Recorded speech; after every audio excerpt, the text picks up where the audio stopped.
So the field of AI, the theoretical foundations were laid many decades ago in the 50s and 60s by some academic researchers, and they had incredible foresight, a lot of these people. Perhaps they were a little optimistic about timescales, but a lot of their research they did back in the 50s and 60s is very relevant today. I think when it started to take hold and move out of academia, the best example would be the expert systems of the 70s. And then perhaps optical character recognition in the 80s and 90s.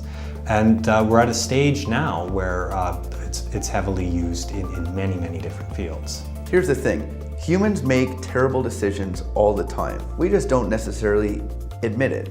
For example, should I have one more gin and tonic?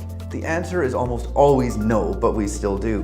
When humans make a good choice, we look back at it in retrospect and we assign value and reasoning to why we made that choice, even though that might not be the reasons we use in the first place.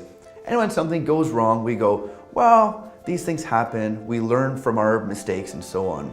The thing is, we only recall the decisions that went well and never the ones that went badly. When people look at a list of, say, subject lines and are trying to figure out what's working and what isn't, they bring along with them a lot of baggage, a lot of preconceived ideas about how things should be. And we have some cognitive biases which really get us to retrofit the data and try to use confirmation bias to confirm what we already believe. Computers don't have this baggage. They're much better at taking an unbiased look at things and looking at large amounts of data and drawing much more robust conclusions. At scale, humans are not able to comprehend the thousands and thousands of different linguistic attributes which are within marketing copy.